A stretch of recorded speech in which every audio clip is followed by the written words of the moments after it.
Assalamualaikum warahmatullahi wabarakatuh. Hai semua, apa kabar nih? I hope you're doing fine ya. Even kita masih belajar online sampai sekarang, tapi nggak menghambat kita buat mendapatkan ilmu-ilmu baru dan informasi-informasi baru. Nah, pada video kali ini saya dan rekan-rekan saya dari kelompok 5 akan membahas tentang analisis konsep SPM pada PT Unilever Indonesia Tbk. Nah, langsung aja kita perkenalan ke kelompok 5. Ada saya sendiri, Diana Ersadari Barus, ada Kevin Nicholas Sirait, ada Nabila Ulfa Utami, ada Regina Dwiarta, ada Erma Liani Margaret, dan yang terakhir ada Catherine Windada Kusno. Nah, udah perkenalan nama kelompok 5, kita langsung aja kali ya ke pemateri pertama. I hope you enjoy this video and you will get new information. Perkenalkan, nama saya Kevin Nicholas, dan pada video kali ini saya akan menjelaskan mengenai bagian pertama dan kedua, yaitu tujuan perusahaan serta strategi yang digunakan oleh perusahaan dalam rangka mencapai tujuannya. PT Unilever Indonesia Terbuka merupakan salah satu perusahaan terkemuka di Indonesia yang bergerak dalam bidang manufaktur, pemasaran, dan distribusi konsumsi atau sering dikenal dengan FMCG. Berdiri sejak 5 Desember 1933, Unilever Indonesia telah tumbuh menjadi salah satu perusahaan fast moving consumer goods yang senantiasa menemani keseharian masyarakat melalui berbagai produknya, seperti Pepsodent, Molto, Lifebuoy, Buavita, dan lain-lain. Next slide. Dalam menjalankan bisnisnya, Unilever memiliki tujuan untuk meraih rasa cinta dan penghargaan dari masyarakat Indonesia dengan menyentuh kehidupan setiap orang Indonesia setiap harinya. Hal ini jelas dapat dilihat melalui berbagai produk yang dihasilkan oleh Unilever yang senantiasa menemani kehidupan masyarakat dan memberikan kualitas yang terbaik. Next slide. Berikutnya adalah strategi yang digunakan oleh Unilever. Dalam mewujudkan visi atau tujuannya, Unilever memiliki 4 misi atau strategi. Yang pertama, Unilever bekerja untuk menciptakan masa depan yang lebih baik setiap harinya. Yang kedua, Unilever membantu konsumen masa nyaman, berpenampilan baik, dan lebih menikmati hidup melalui brand dan layanan yang baik bagi mereka dan orang lain. Yang ketiga, Unilever menginspirasi masyarakat untuk melakukan langkah kecil setiap harinya yang bila digabungkan bisa mewujudkan perubahan besar bagi dunia. Dan yang keempat, Unilever senantiasa mengembangkan cara baru dalam berbisnis yang memungkinkan Unilever untuk terus bertumbuh serta mengurangi dampak terhadap lingkungan. Sekian presentasi atau pemaparan yang dapat saya sampaikan. Untuk materi berikutnya akan disampaikan oleh teman saya. Terima kasih. Baik, saya Nabila Ulfautami dengan NIM 20028 akan menjelaskan mengenai kultur yang dibangun di PT Unilever Indonesia. Perusahaan tersebut itu memiliki beberapa nilai yang dianut. Itu ada integritas, saling menghormati, tanggung jawab, dan semangat kelaporan. Untuk integritas merupakan prinsip kejujuran dan konsisten. Selain itu dapat diandalkan dalam segala hal. Memiliki kepercayaan diri untuk teguh terhadap nilai yang dimiliki, di mana integritas itu menentukan bagaimana karyawan berperilaku. Nah, untuk saling menghormati, itu berkomitmen untuk saling menghormati sesama, dikarenakan setiap individu itu berhak untuk diperlakukan secara adil dan jujur. Dan selanjutnya itu, untuk tanggung jawab itu berkomitmen untuk menjaga konsumen, pelanggan, karyawan, serta lingkungan masyarakat di mana perusahaan beroperasi. Seperti dilakukannya program Corporate Social Responsibility. Untuk semangat kelaporan, itu berkomitmen untuk semangat kelaporan, dikarenakan hal tersebut merupakan faktor awal dari perusahaan ada. Selain itu faktor di mana perusahaan dapat berkembang. Nah, dari keempat nilai tersebut dapat kita ketahui bahwa perusahaan menggunakan kode etik untuk melakukan pengembangan budayanya. Hal ini berkaitan dengan materi pembelajaran sistem pengendalian manajemen pada buku Kenneth bab 3, yaitu mengenai pengendalian budaya, di mana salah satu unsur untuk melakukan pengendalian budaya itu adalah kode etik, yaitu berkomitmen kepada pihak-pihak yang berkepentingan, dan selain itu keinginan manajemen untuk memastikan bahwa perusahaan bergerak sesuai dengan fungsinya, di mana kode etik ini akan menuntun karyawan untuk dapat menentukan perilaku apa aja yang diharapkan oleh perusahaan. Next slide. Oke. Nah, selain itu, untuk menentukan keberhasilan dari suatu rencana, itu perusahaan menggunakan performance appraisal, di mana perusahaan menggunakan performance appraisal itu setiap tahunnya untuk menentukan target apa sih yang harus dicapai di setiap tahunnya dan bagaimana perkembangan karyawannya. Nah, selain itu, perusahaan juga mempunyai professional skill dictionary, di mana setiap jabatan itu memiliki petunjuk pengetahuan mengenai keterampilan apa yang harus dimiliki oleh setiap posisi dan jabatan. Nah, next slide.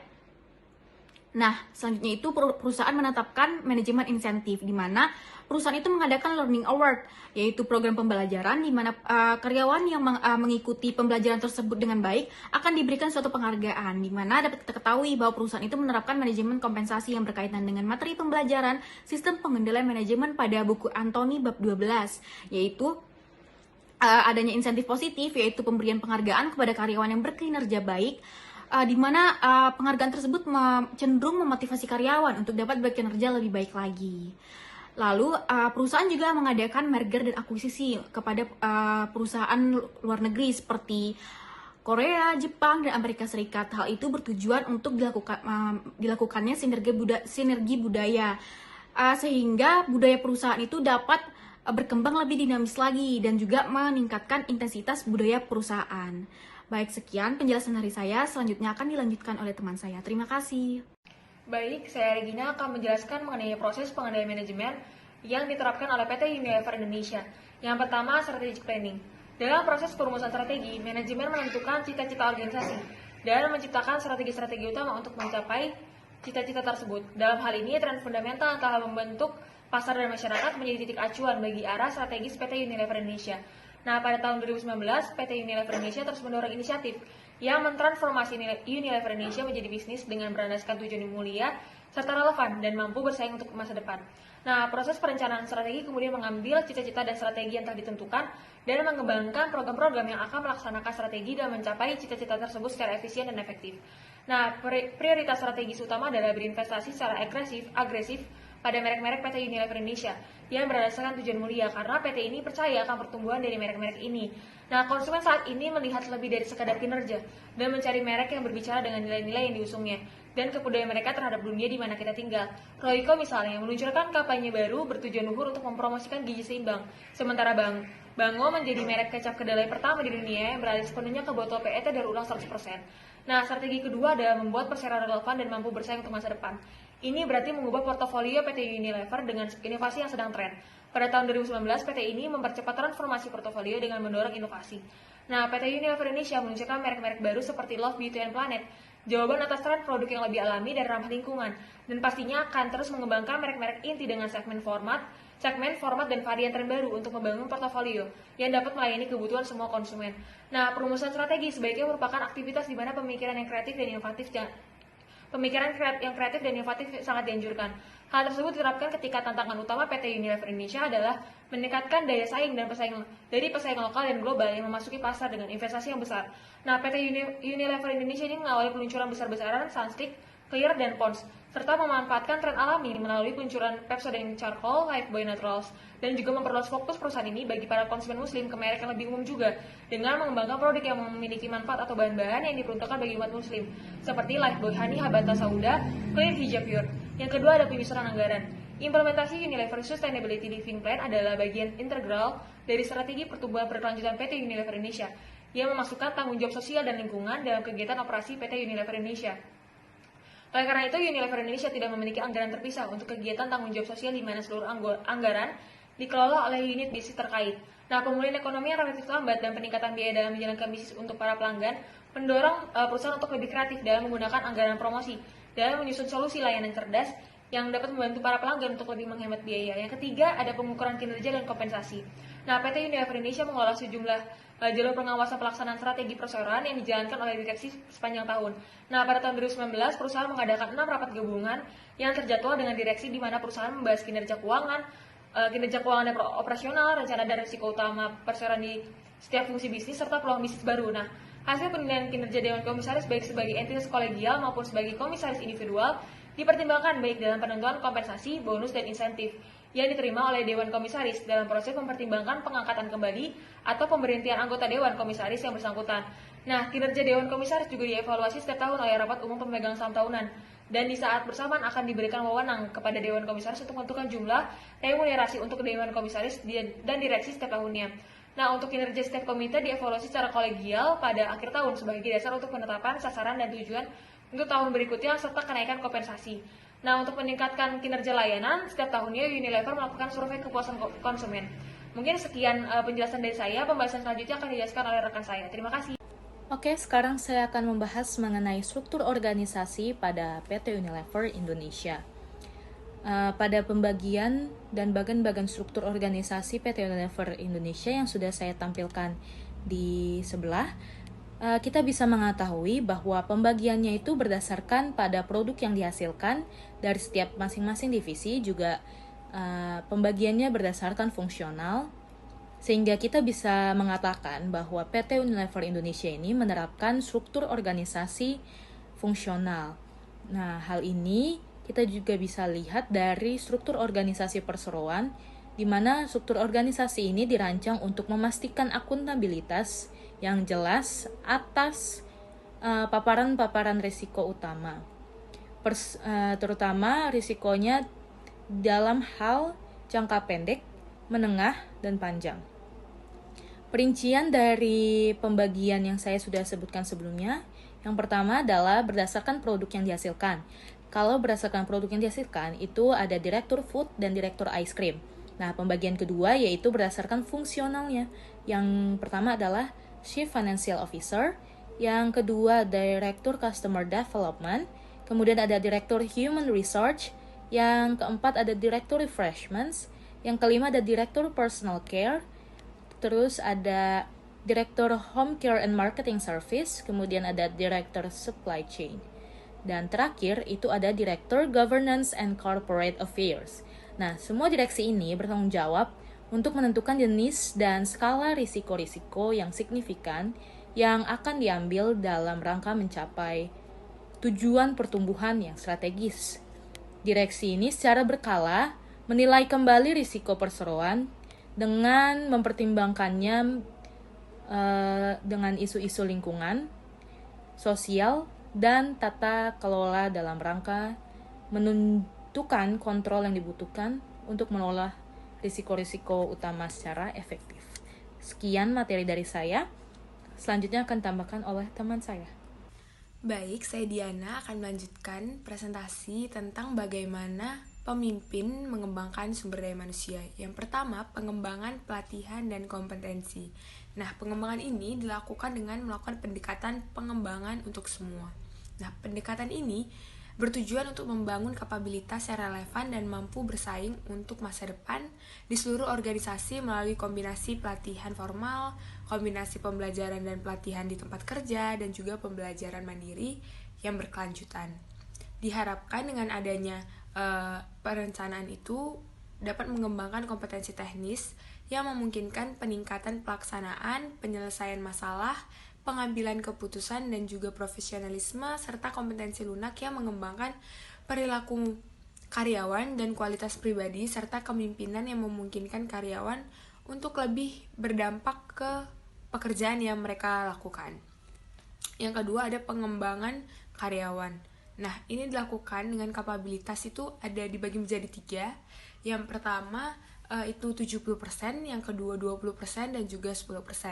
Untuk 70% itu sendiri paling banyak ketika mereka itu melakukan proyek mereka dan mencapai tujuan target tahunan mereka. Sedangkan untuk 20% ini terjadi melalui pembinaan, pendampingan, dan jaringan. Dan sisanya 10% itu dilakukan dalam pembelajaran di dalam kelas, ada pelatihannya.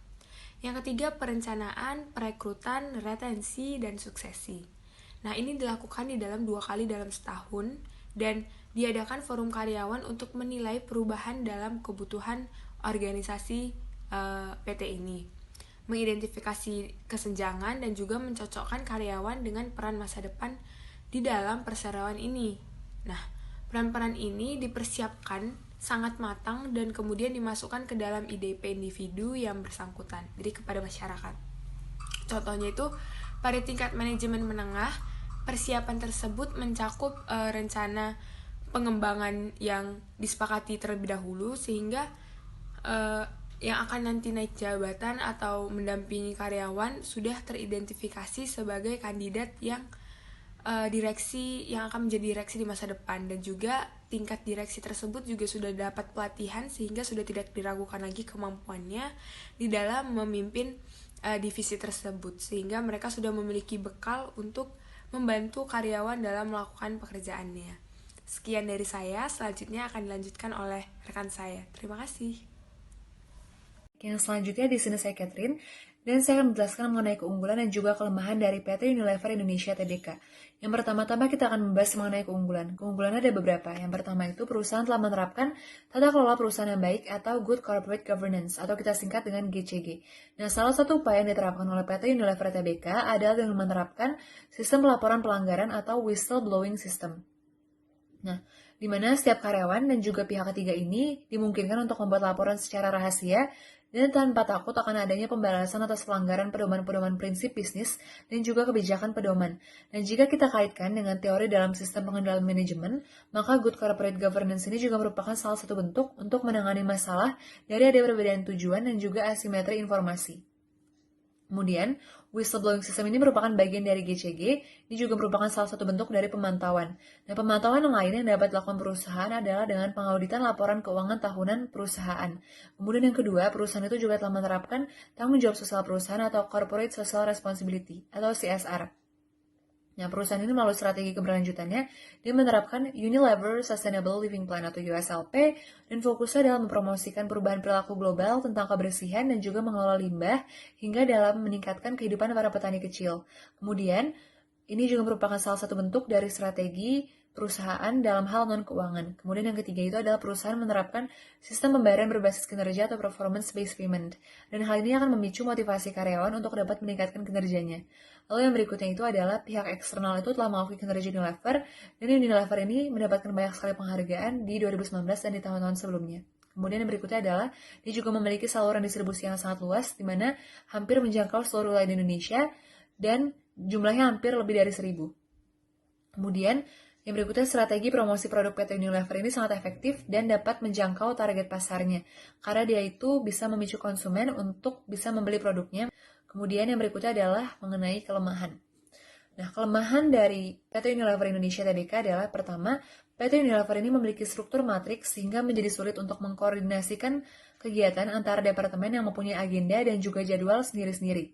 Nah, hal ini menyebabkan karyawan itu bisa menerima pesan yang berbeda-beda pula. Lalu yang kedua, proses pengambilan keputusan yang masih terlalu lama karena birokrasi yang panjang karena kebijakan sentralisasi yang diterapkan oleh perusahaan. Kemudian yang ketiga, banyak produk Unilever yang menggunakan bahan dasar itu kemasan plastik, sehingga memicu munculnya limbah plastik yang dapat memicu kerusakan lingkungan dan kesehatan manusia. Lalu yang berikutnya adalah jumlah karyawan Unilever yang tambun, di mana total karyawan di Unilever mencapai 5.433. Dan ini jumlahnya sangat banyak, sehingga dapat memicu potensi timbulnya konflik internal dan adanya ketidakpuasan dalam karyawan. Sekian penjelasan yang dapat saya berikan. Terima kasih atas perhatiannya. Baik, karena seluruh anggota kelompok 5 sudah menyampaikan materinya masing-masing terkait analisis konsep SPM pada PT Unilever Indonesia Tbk, maka berakhir pula video ini dan saya harap audiens bisa mendapatkan ilmu baru, insight baru, dan informasi baru terkait korelasi antara konsep SPM dengan PT Unilever Indonesia Tbk. Jika ada kesalahan kata dan kesalahan lainnya, kami mohon maaf, dan akhir kata saya ucapkan terima kasih dan juga salam sehat buat kita semua. Wassalamualaikum warahmatullahi wabarakatuh.